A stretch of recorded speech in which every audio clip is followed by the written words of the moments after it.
Los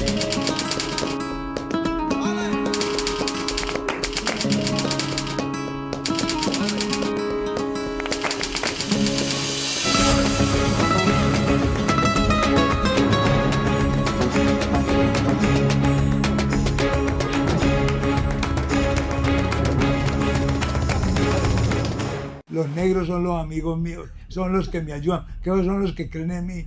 En Ciudad hay una frase muy buena que dicen que para que le paguen buen sueldo tiene que ser negro, que si es blanco no le pagan buen sueldo. ¿Cómo está de próstata? Pues yo no sé, de coqueto yo ya viejo que voy a ser coqueto de nada. Usted no puede ser igual a la vida privada de sus amigos, de todo el mundo. Uno no, no, que ya lo tengo todo, es un cuento tuyo. Yo dije, yo no puedo seguir siendo empleado más de 2 años. Yo estoy de acuerdo en que la guerrilla tiene que pedirle perdón a la sociedad colombiana, pero nosotros como sociedad tenemos que pedirle perdón a la guerrilla. Muy buenas tardes, estimados amigos de La Voz de Cali. Bienvenidos una vez más a su programa habitual Arabescos. Tenemos un invitado especial, vamos a pedirle a Wilson que desconectemos todo aparato que nos pueda interrumpir, porque hoy hay un invitado de aquellos que uno quiere tener siempre, no solamente por lo que significa, sino por lo que representa. Maurice Armitage. Recuerdo que en el colegio le decíamos Armitage. Después de la alcaldía le decían Armitaches. ¿De dónde viene ese apellido, Maurice? Con las buenas tardes. Muy buenas tardes, mil gracias por esta invitación. La verdad es que el apellido viene, mi padre era inglés, mi mamá paisa, y yo nací en el Charco El Burro, aquí en Cali, de manera que tranquilo. ¿Y no podemos decir cuándo nació? Sí, claro que sí, pues el 14 de febrero de 1945. Ayer el sábado, cumplí 81 años. ¿Qué siente a los 81 años? No, nada, más le tengo miedo a una falta de oficio, no más. Mauricio, o Maurice, ¿cómo quiere que lo llame? Como querás. ¿Cómo lo han llamado? Siempre. Maurice o Figura, esos son los nombres. Entonces empecemos por el principio. ¿De dónde acá le nació a usted decirle Figura a sus amigos? Eso es un defecto que yo tengo, que a mí se me olvidan los nombres de la gente. O sea, y entonces, para no quedar mal, yo a todo el mundo le digo Figura y con eso arreglo. Y todo el mundo dice, ve qué tipo tan querido, cómo me saludó de bien. Y resulta que es que no me he acordado del nombre de él. Eso es bueno. Eso es de ese tamaño. Esa es una salvación, entonces. Así es. Además nos está enseñando cómo disipar nuestros olvidos a veces. Así es. ¿Usted estudió con los maristas? Con usted estudié allá en Champañá, donde los hermanos maristas. Me dicen que usted era copión, a mí no me consta. No, yo nunca fui copión. Tengo muy malos ojos para ser copión. ¿Verdad? Sí, sí, sí. ¿Buen estudiante? No, Regular. yo diría que yo era del montón. Regularcito. Sí, del montón. ¿Qué hermano marista recuerda usted con cariño? ¿Y qué hermano marista recuerda usted que era...? La verdad es que... O tampoco recuerdo, ahora La va a decir, verdad, no, mucha la figura vestida de sotana, entonces... No, la verdad es que sí me acuerdo de las figuras de ellos, no me acuerdo de los nombres. Y habían hermanos maristas, muy buenos tipos, muy buenos seres humanos y muy queridos. Y también habían otros inmamables. Había un hermano marista llamado el hermano amable, ¿se acuerda de él? No me acuerdo. Ese señor era un sabio, era un científico, un botánico. Pero bueno, pasamos del colegio. ¿Estudia usted con los maristas hasta graduarse? No, yo estudié con los maristas hasta segundo bachillerato. Después me fui para el gimnasio de Occidente. ¿Se fue o lo echaron? No, me fui al gimnasio de Occidente. ¿De dónde? De aquí de Cali. El gimnasio de Occidente es el colmo que vos no sepas quién era el gimnasio de Occidente.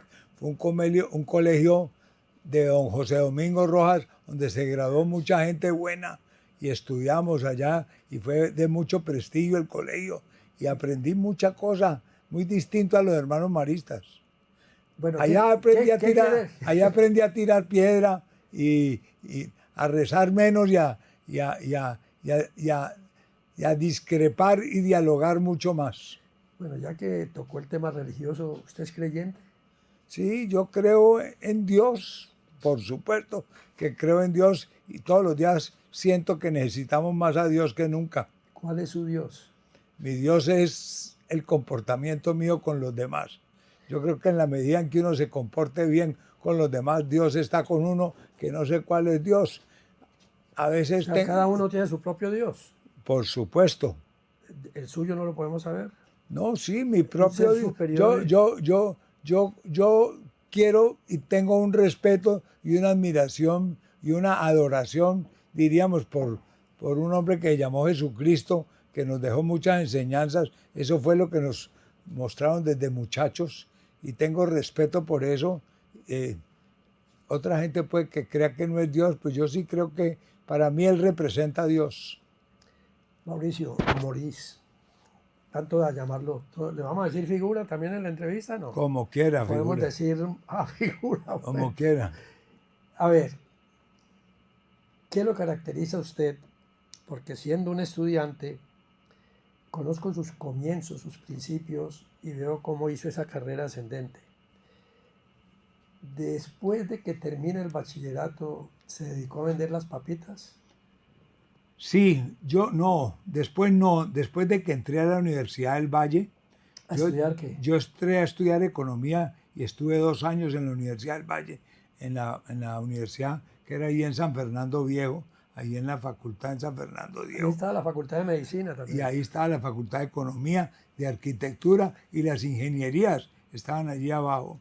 Y mucho basquetbol y ping-pong que jugamos allá. Sí, y voleibol. Y voleibol en el CDU. Y ahí la pasé muy bien. Yo me acuerdo con mucho agrado. Y allí me empezó la vena mía, de alguna manera, llamémoslo no por lo político, sino por la discusión y por todo. Yo tenía amigos que eran muy revoltosos y a uno algo se le pega de eso. Bueno, pero no me ha contestado la pregunta. ¿Cuándo empezó a vender las papitas? Ah, no, las papitas las empecé a vender. Mi papá se murió y mi mamá era una mujer de mucho trabajo, tenía un almacén y con ese almacén nos sostenía a todos. ¿Cuántos? ¿Cuántos son? Nosotros éramos 5 hermanos hombres, ahorita quedamos 1 y medio. Yo que me considero entero y otro que está hace 8 años en una clínica con un Alzheimer muy complicado, muy mal. Creo que a él lo atendió la prima, Sí. Jacqueline. Sí, Jacqueline, pero él ya está muy sobado, pero está vivo por lo ¿En menos. qué orden nació Mauricio Armitage? ¿De ¿El qué? mayor, el menor? No, yo soy el cinco? cuarto, yo soy el cuarto. Ah, caramba. Yo soy el cuarto, sí. Mis hermanos, yo tengo 81 años, mi hermano mayor que se murió el año pasado, sí, él tenía 87 años cuando murió, 87, 88. Brian, que es el que está en el clínica con el Alzheimer, él tiene 86, 85. Mi hermano Lawrence, que de golpe tú lo debiste conocer, porque él también estudió con los maristas y estaba con nosotros, él era el tercero. Él debería hoy tener 84 años, 83, y yo tengo 81. Bueno, pero Y mi claro, hermano Howard, el menor, que fue, él se murió ya hace como 6 o 7 años. Él tenía, cuando se murió, creo que tenía 66 años, 66, 67. Mauricio, está usted estudiando y le nace ese arranque de salir a vender, a comerciar. Eso se lo saqué a mi mamá. Mi mamá era un bulldozer, Paisa berraca. una paisa berraca, tenía un almacén al frente del Teatro El Cid, donde había un edificio. Ese edificio lo tumbaron y lo anexaron al Palacio de San Francisco. Sí. Pero allí estaba el almacén, toda la vida lo tuvo allí. Y ese almacén tenía abajo un sótano muy amplio. Y ella en el sótano, mi mamá vendía cosas de mujer nomás. Hacía vestidos de mujeres y mi mamá tenía unas modistas. Y entonces ella hacía, diseñaba, y en esa época mi mamá nos llevaba a San Andrés para que le trajéramos el cupo de las eso se llama bisutería, que es los cierres y las cosas que le ponen a los vestidos. Y mi mamá con eso tuvo mucho éxito. Mi mamá dejó de tener éxito comercial como cuando iba a cumplir casi 80 y pico, cuando pusieron a Cali y se llevaron el centro de Cali para la periferia. Empezó a surgir, yo me acuerdo de eso con Los mucho... centros comerciales. Pero sobre todo el centro comercial de Sears, del centro comercial del norte. Ese fue un centro comercial que tuvo mucha actividad en la época en que éramos muchachos.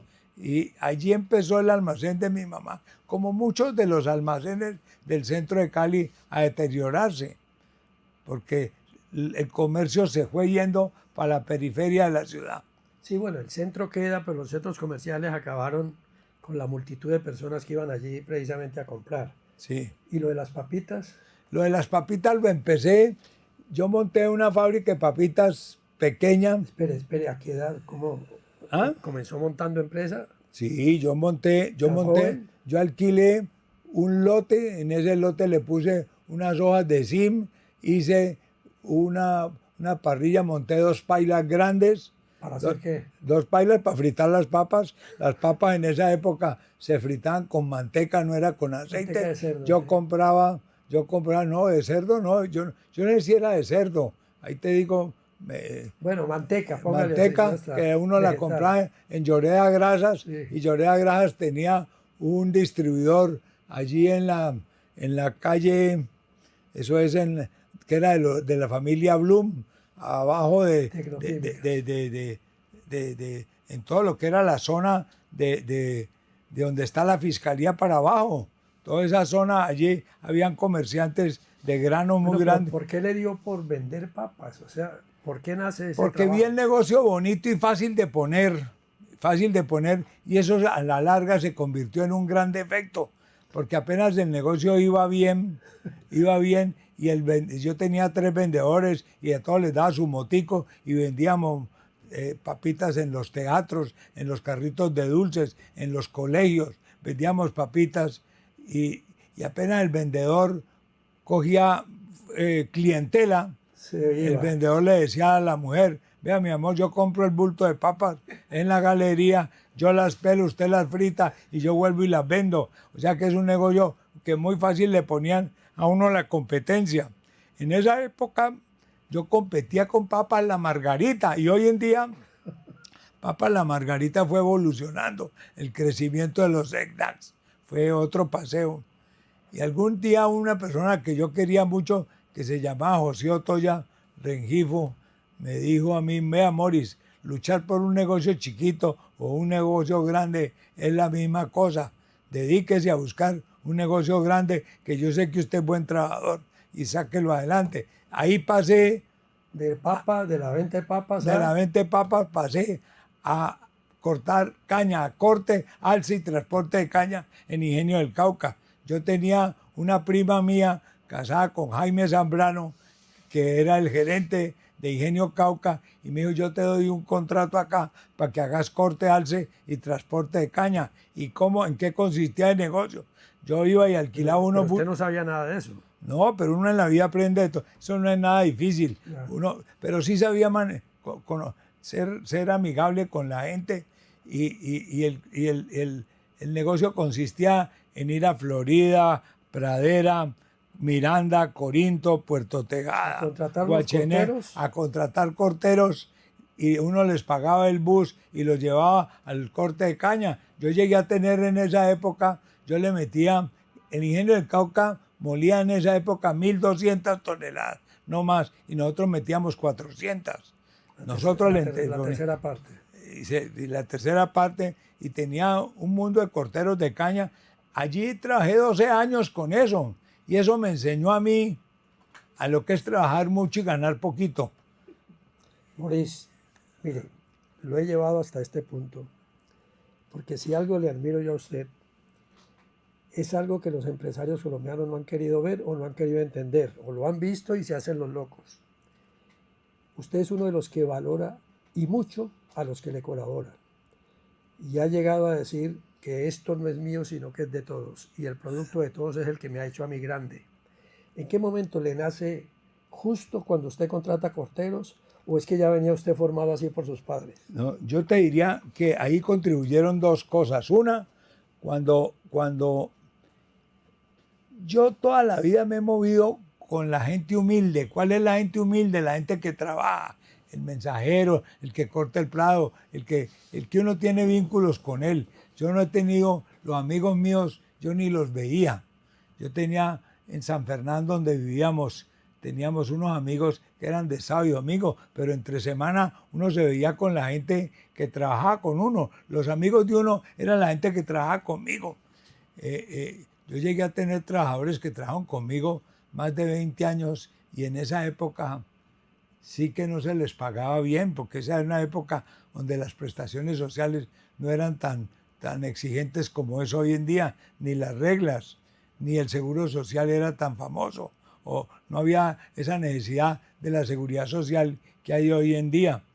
Y allí empecé a cogerle con el corte y alza y transporte de caña cariño a ver una gente que se levantaba todos los días de 3 y 4 de la mañana a cortar caña. Tú no te alcanzas a imaginar, Demetrio, lo que es cortar caña. La gente cree que cortar caña es mamey. Cortar caña, hoy cuando toda la caña, la mayoría que se corta, que cada vez se corta menos porque se ha ido mecanizando, es cortar caña quemada. En un calor tipo 11 de la mañana, con ese tine, con la pelusa de la caña. Ese es un trabajo físico muy duro, muy duro, muy duro. Y yo me iba en el cañar, y yo en esa época ni siquiera llevaba desayuno. Y a mí los corteros, vea, camine, figura, siéntese aquí, coma.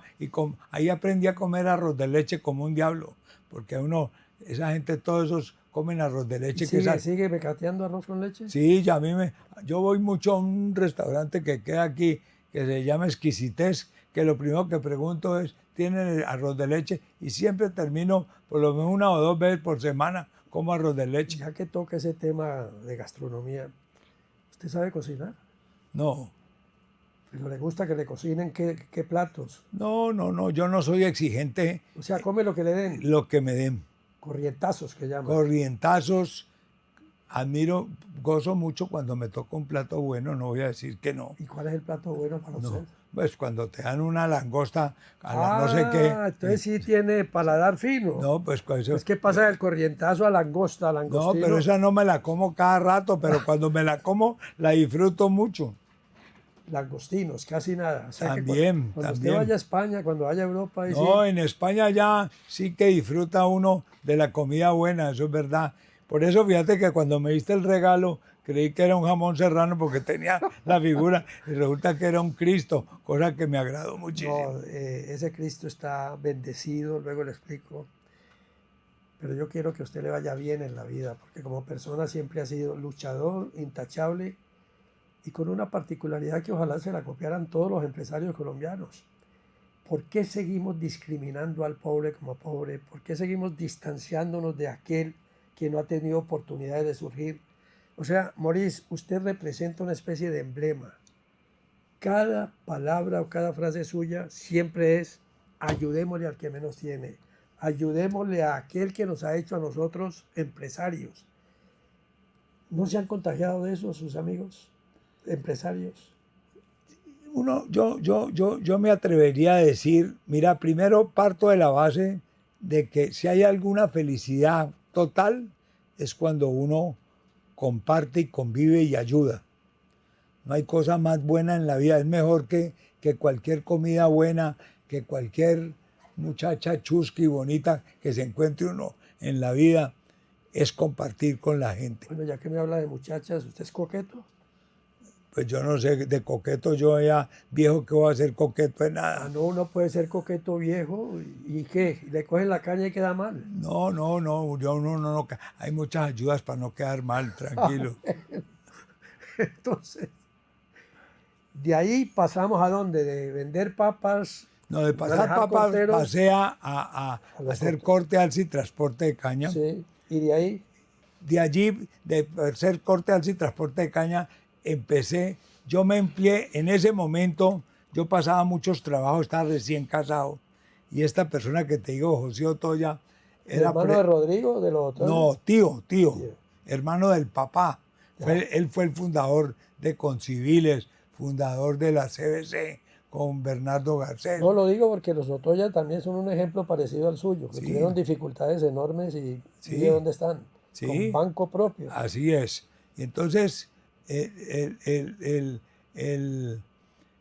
del corte y alce, yo me empleé y José Otoya era el presidente de la Junta Directiva ¿Se empleó de qué? de Sidelpa, como empleado de Sidelpa. Yo trabajé empleado de Sidelpa 2 años en el año 69. ¿Qué Yo me hacía? casé en el 69 y en el 70 estaba empleado de Sidelpa. Bueno, pero ¿qué hacía? Yo manejaba ya, era el viceadministrador de en esa época. Era, ¿Cómo era la cosa? Viceadministrador. era el segundo del director de toda la parte administrativa de Sidelpa. ¿Qué aprendió ahí? Aprendí de todo y conocí mucho, y conocí el sector siderúrgico. Por eso hoy en día Es el propietario de Sido somos y somos propietarios de la antigua Sidelpa. también. Eso es. ¿Esos 2 años le sirvieron para montar una empresa parecida a la de Sidoco? ¿Cómo No, fue no, esto? no. Ahí empecé, trabajé 2 años ahí, de ahí salí, porque yo dije, yo no puedo seguir siendo empleado más de 2 años. Salí de allí. ¿Pero y- qué le motivaba para decir eso? Yo no Pues quiero ser porque empleado yo, toda la vida. porque o sea, uno es empleado, y ahí te cuento un cuento de mi mamá. Mi mamá me decía a mí, vea, mijo, cuando yo trabajaba independiente, no luche tanto que usted la pasa angustiado, nunca la plata le alcanza, cuando hay que pagar el arriendo no la tiene y pasa muchas afullas y mucho trabajo, ¿por qué no se emplea? Y a mí me tocó ver, y me decía, vea a su hermano mayor, Harry, que es empleado y él el primero y el 15 le llega su sueldo y no tiene problemas y la pasa bien. Le dije yo, sí, después de viejo ahorita, hasta el año pasado, le decía a mi hermano ya jubilado, me tocaba a mí que había trabajado independiente y me ha tocado pasar 10.000 matojos. Trabajaba independiente, pero había tenido éxito. Me tocaba ayudarle y a sostener a mi hermano que estaba sobado, que la plata de la pensión no le alcanzaba, porque es que los pensionados viven soñando con pensionarse. Y una de las grandes sorpresas que si el pensionado, yo se los digo todos los días en mi fábrica a los empleados, ustedes tienen que ahorrar, por lo menos con las utilidades que les damos, no las vuelvan plata de bolsillo, ahórrenlas o para que compren un taxi o para que monten un negocio, porque el día que se pensionen, de entrada le quitan el 30% de lo que usted está ganando hoy. Usted se pensiona y de entrada le quitan el 30%. Su nivel de vida se le va a bajar. Usted ya la plata no le va a alcanzar. Usted tiene que ayudarse con otra cosa. ¿Cuál es la genialidad del empleado? Trabaje, sosténgase y ahorre, porque de la pensión sola no va a vivir. bueno, pero entonces llegamos a Sidelpa, de Sidelpa trabaja 2 años y sale ¿para dónde? Salgo y tengo maquinaria agrícola, me pongo a ¿De dónde trabajar. la consiguió? ¿Cómo No, fue eso? la conseguí con mi mamá, que compré 2 tractores Ford 5000 a transportar caña, como ya sabía de transporte de caña. Y toda esa cosa, empecé a transportar caña en Ingenio Cauca.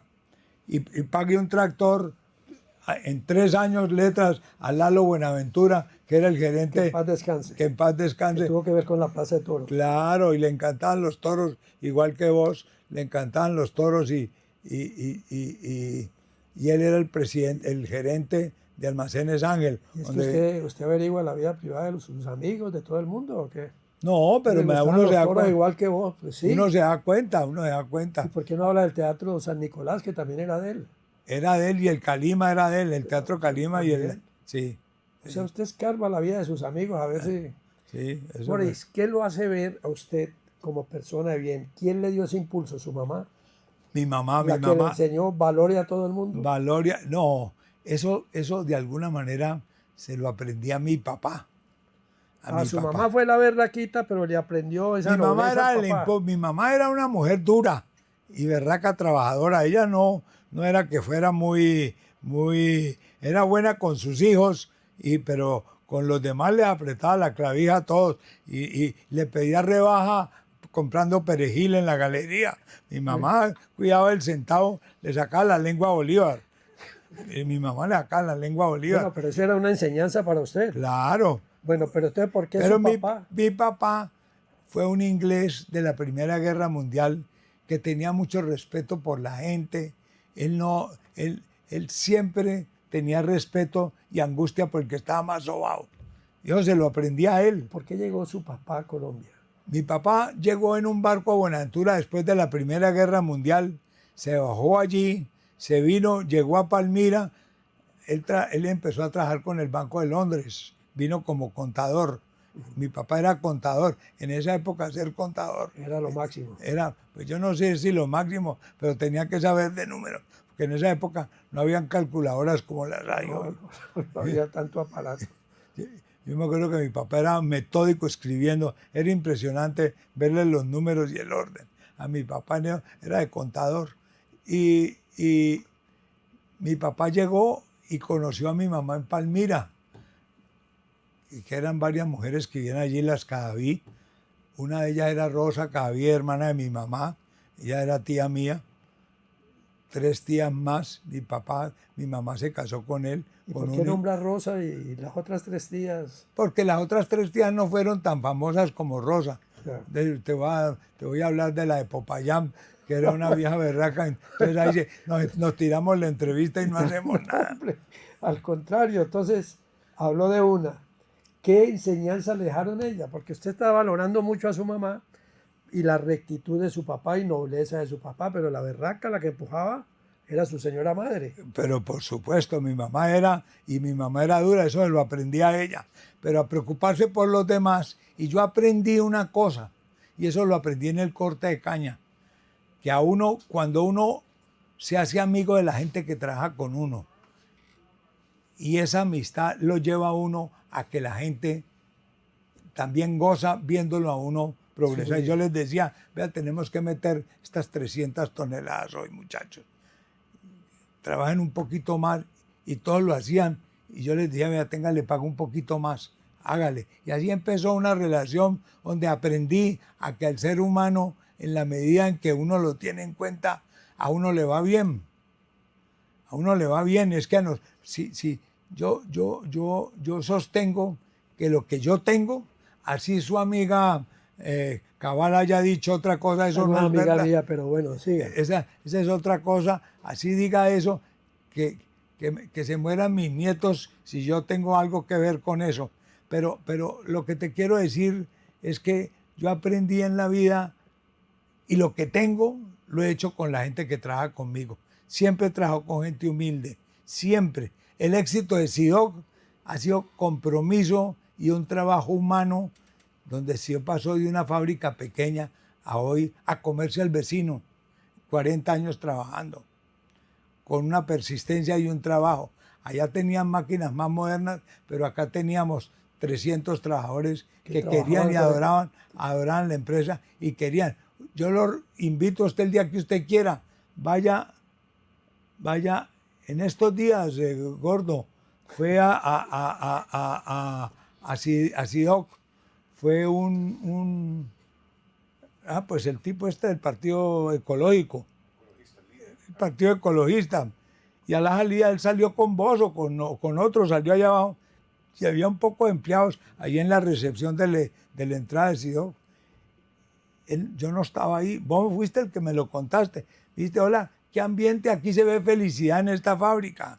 Y es verdad, vos vas a SIDOC y la gente está contenta, la gente cree en mí, la gente nos aprecia, la gente nos tiene confianza. Vea, ahorita acabo de salir de una funeraria. ¿Ahora? Sí, que se murió un amigo muy querido, que era Bernardo Silva, y muy joven, se murió de un cáncer. Y entonces fui allá a la salida, en la quinta, pasaban taxis y carros, Armitage, qué bueno el video, vos un tipazo, y no sé qué. A mí la gente me quiere. ¿Y por qué me quiere? Porque yo he transmitido la bondad y la queridura siempre, y el trabajo siempre, y el compartir. Yo no te voy a decir, a nosotros en SIDOC nos hemos hecho grandes por el manejo de la gente. Ya regresamos con Arabescos.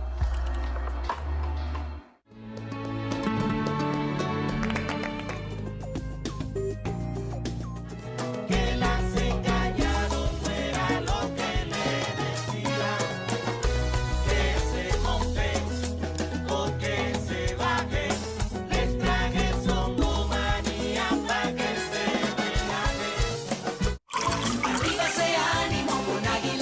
Tomémonos un tinto, seamos amigos. Café Águila Roja, calidad certificada. Estamos con Arabescos. Bueno, un hombre así, con principios, ¿por qué le pica el bicho de la política? Esa es una buena pregunta.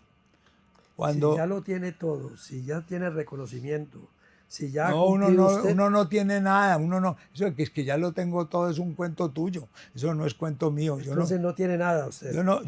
Uno tiene no todo. tiene sino una siderúrgica, no Sí. tiene sino un ingenio, y una no tiene cementera. sino una cementera, no tiene nada. No, pero no, es que eso no es de uno solo, eso es de la gente que trabaja conmigo. Pero ¿quién es el dueño de eso? Ah, sí, eso es verdad, eso es verdad. Yo Entonces- soy el dueño en papeles, pero en el fondo el dueño son la gente que trabaja allí. Y yo le Si usted ayudo. va a Sidoc y Sí. saca a esos 900 trabajadores de allá, eso es una chatarra. Eso es una chatarra. Sí. Usted va a la cementera y saca todos esos trabajadores de allá. Ustedes han ido conmigo allá. Sí, quite la gente. Esta emisora, sin ustedes que trabajan aquí, esto es un poco de parlantes y vaina, esto no queda en nada. Bueno, pero aquí hay algo que no pueden ustedes conocer.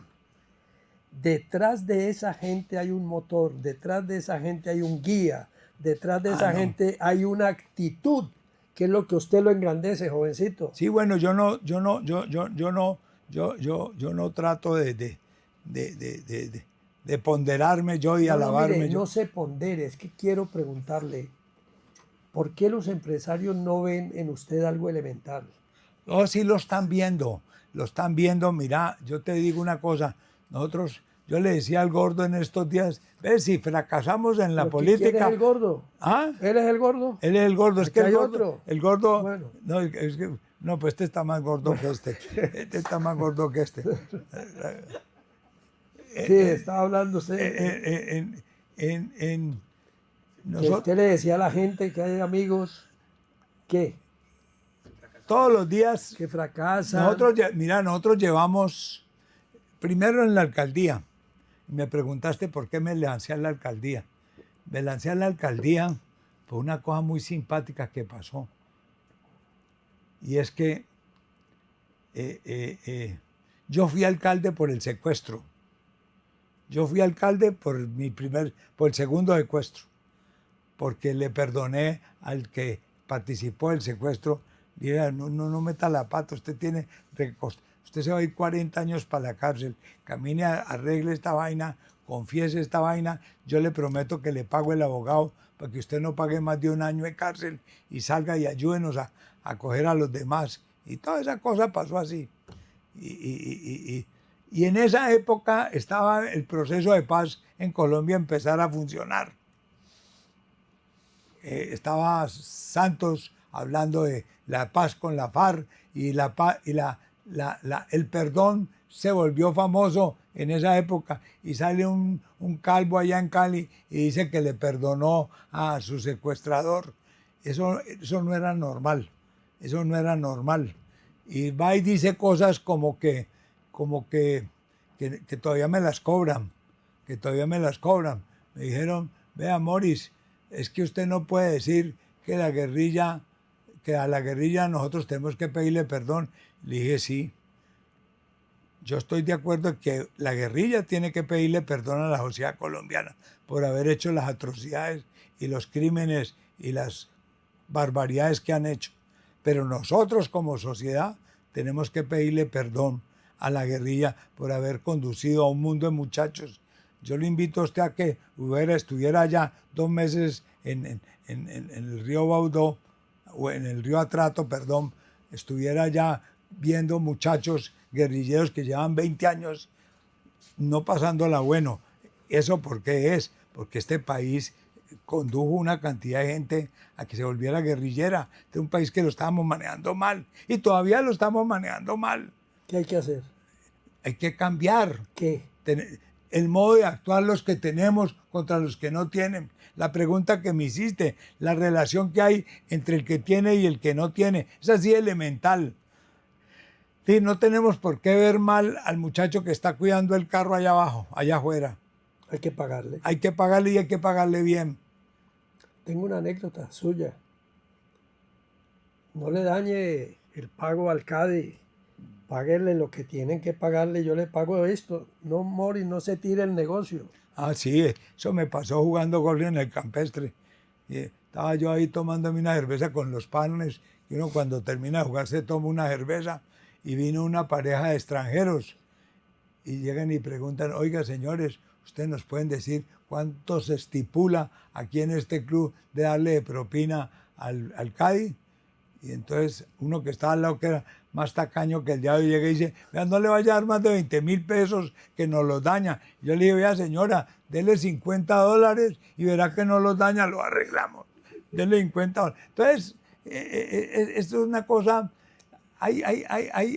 Colombia nos hace falta superar un cuento importante. Es el cuento del niñito que le pregunta al papá, papá, ¿por qué nosotros siendo tan ricos somos tan miserables? Y el papá les dice, vean, mijo, porque antes de ser ricos ya éramos miserables. La miserableza no es ni de ricos ni de pobres, es una actitud humana que hay que cambiar. Y el no cambiar esa actitud hace que Colombia siga siendo un país donde no nos ayudamos el uno con el otro. Bueno, metámonos yo en la parte política. Un hombre luchador, un hombre empresario, un hombre exitoso, le digo yo exitoso, aunque usted no quiera que uno le reconozca eso. El bicho de la política le llega y usted dice, fue por un secuestro. Por un secuestro me nombraron alcalde. Bueno, pero entró a la política. Antes ya había incursionado en la política. No, nunca, ni me pasó por la cabeza. Entonces, ni no le pasó por la cabeza cómo llega a la política. Primero porque empecé a volverme una persona rara en la política con el famoso perdón al secuestrador. Empecé a sonar. Todo el mundo decía, pero ¿cómo ese hombre dice eso? Eso. Y de allí me invitaron a ir a La Habana. Yo fui como víctima a La Habana y allá conté, y allá le tiré duro a los militares y a la guerrilla. Les dije, ustedes cometen atrocidades también, ustedes hacen esto. Allá lloré, yo para llorar, soy un berraco, allá lloré. Somos dos. Allá lloré, y eso fue, esa ida a La Habana fue tenaz, pero fue una experiencia fabulosa y me alegro mucho de haber participado de eso. Y allí empecé, y cuando estando aquí en Cali, en la época, te estoy hablando... ¿Quién lo empujó para ser alcalde? Claro. 2015, yo diría que el que me empujó fue el chofer mío que está allá afuera, Edison, que trabaja conmigo hace ya 20 y pico de años. ¿Quién fue el que le dijo, postúlese? Es que él, a ese sí le gusta la política. Y me dijo, vea, don Morris, usted puede ser alcalde. Y dije, no jodas, ¿yo qué voy a ser alcalde? ¿Qué? Hombre, que mire que todo el mundo habla de usted, métase de alcalde. Y la verdad es que... Hoy todavía hablan de usted, sobre todo los conductores, vean Armitaches. No, pues yo lo sé. Y eso poco a poco, pues me metí de alcalde, y eso poco a poco me fue cautivando, y trabajar por la ciudad. Y una cosa que me pasó, yo creí que yo iba a quedar de virreina en la campaña. Yo nunca pensé que fuera a quedar de reina. Y quedé de reina. Pero usted tenía una frase muy bonita, el que quiera llegar a ser papa. Ah, el que quiere llegar. No hay monaguillo que no quiera ser papa, sí. ni ser humano que no quiera ser alcalde o presidente o lo que sea. Entonces yo empecé me metí en la alcaldía, y cuando empecé a trabajar en la alcaldía y me encontré con el potro de la alcaldía, dije yo, miércoles, yo no sabía que Cali estaba tan mal.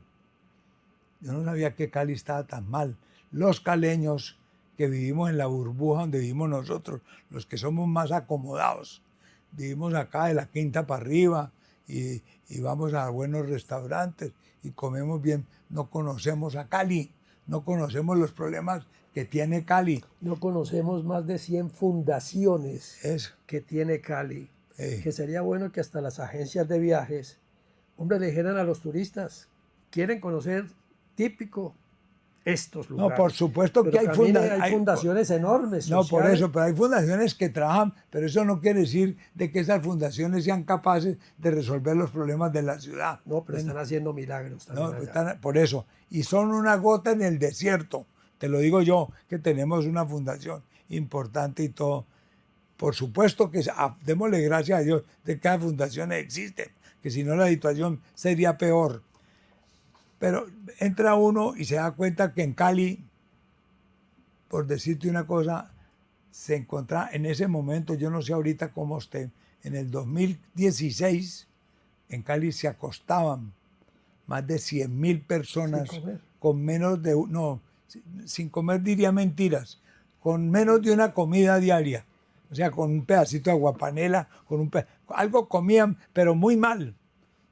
Y dije yo, esto no puede ser, esto no puede ser. Entonces ahí recibimos de Rodrigo Guerrero 40 comedores comunitarios que él tenía y nosotros llegamos a poner casi 500, 478 comedores comunitarios. ¿Y por qué? Porque a los barrios uno llegaba a las 5 de la mañana y la señora de acá le decía, ay, gracias alcalde que usted ya por lo menos nos está dando la comida aquí y mi marido puede salir a buscar trabajo y a mi hijo no lo van a matar buscando comida. Maurice, ¿qué lo motivó a ponerle a todos los parques de Cali esos aparatos para hacer rutinas, ejercicios? Si hay alguna cosa que yo siento que se trabajó, uno como alcalde tiene que primero... Pero eso lo hacía antes de la alcaldía. Sí, eso es verdad. Porque es que el deporte y la Recreación. y la recreación son importantes. Démosle gracias a Dios que aquí en Cali está el río Cali, es verdad, el río Pance, el río Lili, el río Claro, y la gente tiene club privado sin tener que pagar nada, y es que van al río. Los ricos vamos al club campestre o al club tal. La gente pobre tiene como diversión o los centros comerciales o el río Cali. A mí me da risa porque usted va un domingo a Chipichape y ve a todo el mundo paseando en el centro comercial. Los centros comerciales son exitosos porque la gente, aunque sea... Sale a caminar, a pasear. Sale a caminar y la a comer, familia Miranda, como la llaman. y a comerse un helado allá y hacer ganas de comprar alguna cosa algún día. Bueno, antes de que se me acabe el programa, Maurice, mire, ya usted se metió en esta locura. Aspira a ser presidente de la República. Sí, ¿Es así? así es. ¿Ya hizo un balance de todo lo que tiene que hacer? Sí, claro que sí. ¿Sí es Y no capaz? solo tengo un balance, sino que tengo... A mí me pregunta la gente cuál es su programa de gobierno. Mi programa de gobierno, para decírselo a todos los colombianos, es lo que hemos hecho en la vida que ha sido exitoso. Ese exitoso es, primero, generar trabajo y compartir con el trabajador para que el trabajador progrese, ayudar a que esa empresa que tiene esos trabajadores pueda pagar bien. Ahorita estamos en la discusión del salario mínimo, la volvieron a volver discusión. ¿Qué es lo que tenemos que hacer? Necesitamos a que las empresas puedan pagar el salario bien pagado. ¿Y cómo lo tienen que pagar? Hay que ayudarle a las empresas pequeñas, a las medianas y a las grandes, para que podamos generar empresas y buenos empleados y buenos trabajos. Y eso hace que eso se multiplique y a proteger la empresa, a proteger las empresas de todo tipo, ayudarle al emprendedor que está en la calle, no a que lo persigan. Cuando yo estuve en la alcaldía me di el lujo de encerrar el famoso lobo. El lobo era, y la gente me criticaba, me decía, pero que mire que hay vendedores en todas partes. Le dije, yo prefiero una ciudad, después de uno estar en la alcaldía, yo prefiero una ciudad con desorden urbanístico, o sea, con gente vendiendo por todas partes, a no una ciudad hambrienta y con problemas sociales graves. Eso por un lado. Entonces, allí te digo que yo estoy plenamente seguro de que nosotros en la presidencia, con el plan de gobierno que tenemos, vamos a hacer mucho por eso. Es una cosa de cambiar la mentalidad del colombiano, es cambiar la mentalidad. Y es una cosa que me la preguntaste recién empezamos esta reunión. ¿Quién nos enseñó eso? El que me regalaste, el Cristo. Cristo fue el tipo importante en este planeta que nos ha enseñado la bondad. nos enseñó a que no nos preocupemos del rico sino del pobre y que saquemos adelante la gente. Pero recuerde a su señora madre que decía, a Dios rogando y con el mazo Y con dando. el mazo dando, por supuesto que sí. Entonces no es solamente el de arriba. Sí. Y los políticos tienen la culpa también de prometer tanto, ilusionar a un pueblo. No, y nosotros quedar no mal con ellos. prometemos nada. Yo prometo solo honestidad, claridad, mucho trabajo. De lo que sí pueden estar seguros los colombianos es que no van a encontrar un presidente perezoso. Yo voy a estar desde las 5 de la mañana sentado allá esperando a qué hora es que llegan los ministros para que vamos resolviendo problemas de Colombia. Vamos a trabajar honradamente, vamos a trabajar y vamos a sacar este país adelante. Pero no va a estar en Cali, va a estar en Bogotá. Y No, eso, pero voy allá a hace venir. mucho frío para las 5 de la mañana. No, allá pero eso es caliente. Yo estaba allá en el Palacio de Nariño, y ya no tiene ni no tapetes, y eso allá es caliente, no te preocupes. Es frío cuando uno sale al Parque Bolívar, pero por fuera, adentro es calientico. Una última pregunta. ¿Cómo está la salud? Porque dicen 80 y pico de años. Acabo de Y cumplir miren 81. Bueno, entonces imagínese eso. ¿Cómo estamos de salud? Uno cuando tiene 80 años ya tiene el tiquete para que se vaya para la otra vida seguro, el pasabordo ya lo tiene uno listo. Yo debo decir que no, acabo de venir de ya la funeraria, un amigo de 67 años, jovencito con 2 hijos, se murió. Uno no necesita tener 81 años para morirse, uno puede morir de 15, de 20, de 60. ¿Cómo está de próstata? Yo tengo la próstata muy buena. En estos días pensé que la tenía mala, porque es que tomo mucho tinto. Entonces, Ese sí que hace ir al baño. eso. Entonces, tenía mucho tinto y dije, hola, ¿qué me está pasando? Violeto. ¿Por qué estoy yendo tanto al baño? Y entonces, y me dijo un médico amigo, vos tomas mucho tinto. Le dije, demasiado, porque es que en la oficina yo te puedo decir que me tomo 10 o 15 tintos en la mañana. Demasiado tinto. Hace 3 días dejé de tomar y no he vuelto a orinar mucho. Ya me voy a preocupar porque Entonces ya que los urólogos se frieguen. Así es. Maurice, para terminar el programa, yo le regalo un minuto. Dígale a la gente que nos está escuchando que el sueño suyo no es solamente un sueño, que sí tiene confianza en sí mismo y que si llegara a gobernar, ¿qué le va a ofrecer a los colombianos?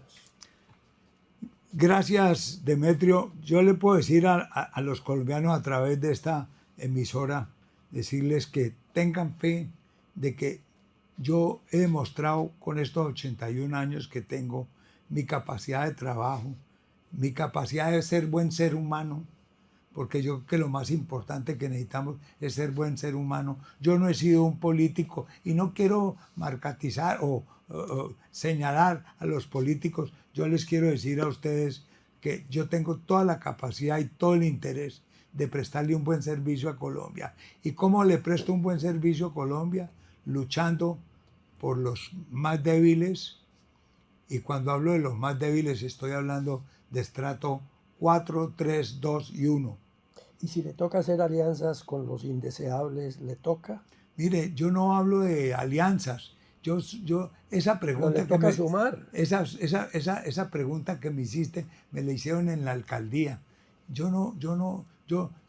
A mi alcaldía siempre será bienvenido, o a mi presidencia, todo el que piense bien, todo el que sea buen ser humano y el que piense primero en Colombia que en cualquier otra cosa.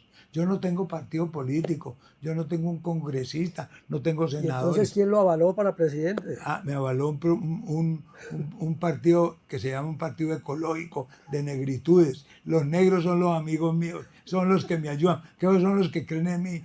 En Ciudad hay una frase muy buena que dicen que para que le paguen buen sueldo tiene que ser negro, que si es blanco no le pagan buen sueldo. Señores, con esa frase contundente terminamos la entrevista con Mauricio Armitage, o el popular alcalde de los Armitaches. Listo, te agradezco mucho. Mil gracias, Demetrio. Nos vamos, feliz tarde.